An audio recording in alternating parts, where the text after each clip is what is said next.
Yo, what's up, man? How's it going, everyone? So, I wanted to talk a little bit about freedom. So, so we've been trying, like, as a human race and as a humanity, we've been trying to be free for thousands of years.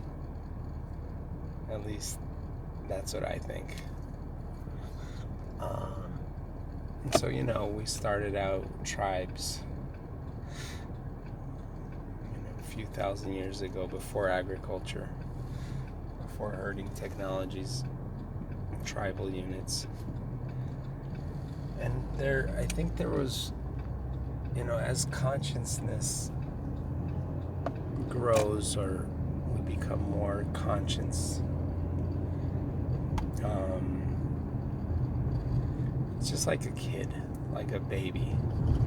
As babies grow and develop more consciousness and more independence and have more power to do what they want to do, the same thing happened with us as a humanity, as a human species. Of course, it happened in different ways and in different places on Earth, right? And we don't know all our history, but we do know that technology used to be less advanced. It might have been more. Some people say there's been civilizations before that inhabited the Earth, and that could be. I mean, we don't know. But probably the last 6,000 years, we kind of know, I think, relatively what our history was as far as, technology is concerned. And so, the way I see history is always a plight for freedom.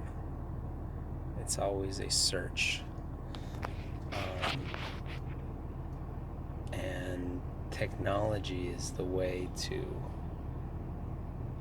I think that's one of the main reasons why there's that hunger for technology always. It's that hunger for freedom. And it's not conscious all the time, but it's definitely it's always that need for freedom. And every culture has that as one of its main values is freedom. And we've tried at freedom. We've tried at freedom for so many years. So we got into agriculture and we got into industry, and now we get into the information age, and we continue on this technological advancement, and we think we're becoming freer and freer. Like somehow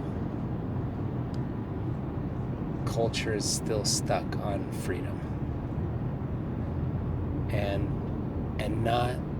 And instead of making the change towards love as the main cultural drive, it's always freedom. And that's what's going to shift. Because we all know that freedom comes with love, not the other way around.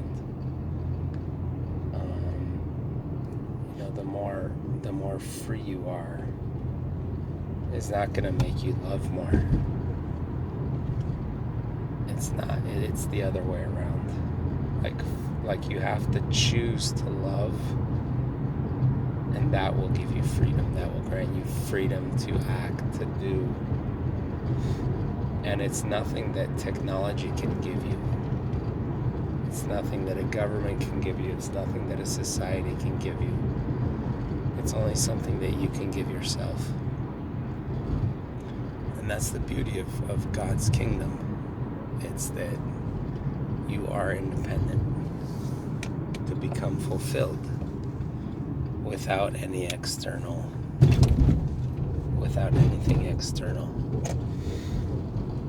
So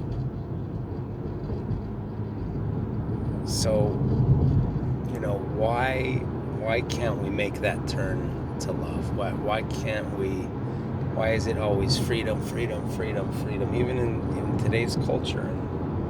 And we see it in many cultures of the past, where people were always stuck on freedom. We want to be free. We want to be free. We don't want to be repressed from the government. We want to be free. We see it hundreds of years ago, and we still see it today. We still see it today in minority groups. We still see it today in just culture in general. We're the land of the free and the brave, right? It's a value that, the constitutions are all about freedom and the Bill of Rights, and it's all about freedom. But what we haven't grasped yet as a culture, as a human species, in the mass thinking, because a lot of people already know this, but in the mass culture, it's not been picked up on yet, is that doesn't lead to freedom. And that's just so very clear. It's just so very clear. But why doesn't religion address that also? Why does religion continue to support culture and support all of these ideologies that are blinding us from truth? And it's always living in that duality, right? We're good citizens of the culture, and then we go to church on Sunday. But so we're political. We have our political mindset and our political ideology, and then we have our religious ideology. But somehow they can't be combined. It's that famous division of state and church, which they always push so much, because that's what they want. They want religion to somehow be divided from political life, which it can't be. It's one and the same. The seed is either good or the seed is bad, and the fruit will be manifested from the source, from the seed. And so we're either with love or we're not. And it's clear the path is, there's only one path. And so freedom is an elusive thing that we've been following for thousands of years as a species. And I think we do the same throughout our lives, our individual lives. We try to be free. We try to accumulate more things. Oh, if I get more money, I'm going to be free. If I have financial independence, I'm going to be free. If I have this or if I have that, if I get a better job, if I get my dream job, I'm going to be free. You know how it is. Every ambition, everything you think you aspire to is for that freedom. Is for that.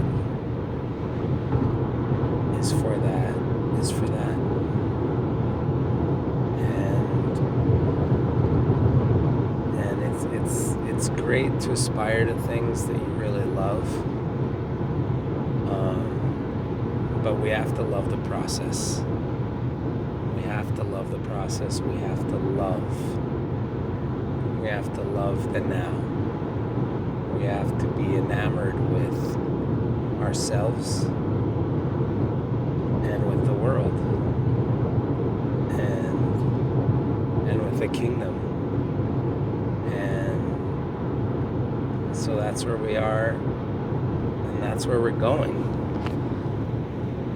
This plight for freedom that every culture has sought out, and revolution after revolution have promised freedom from every political system and economic system, have promised freedom to the people, and we still have not achieved freedom to the people.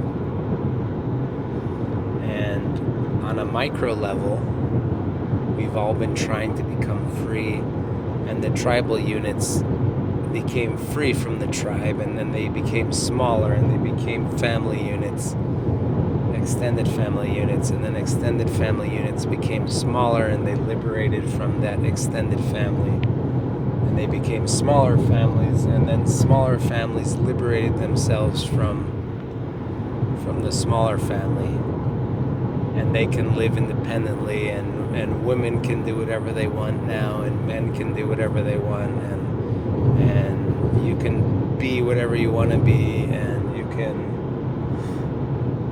there's no cultural restraints on who you want to be, but we're still not free.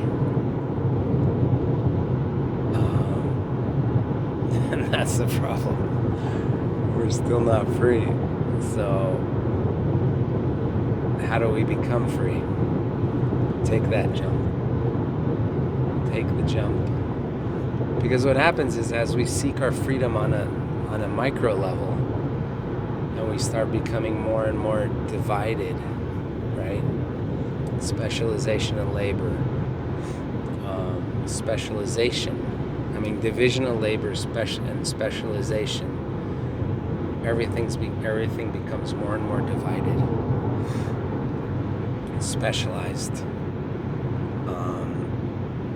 and so all the parts become more and more divided, which is fine.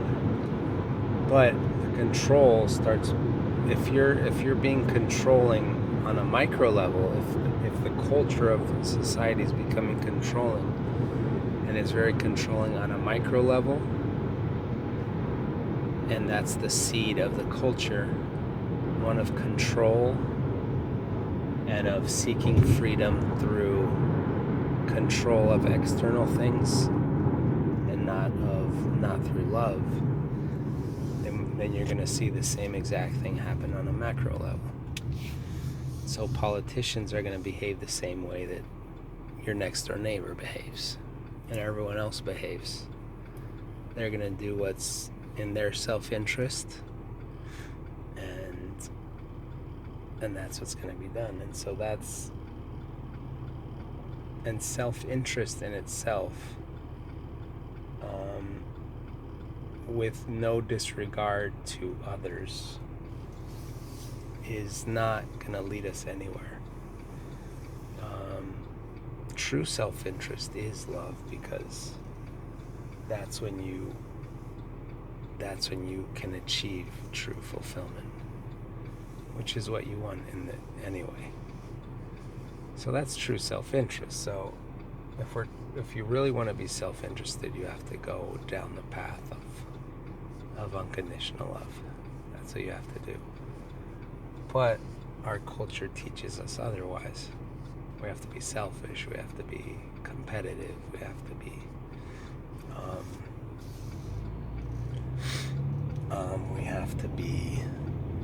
we have to protect ourselves. We have to fear others, and you know the story.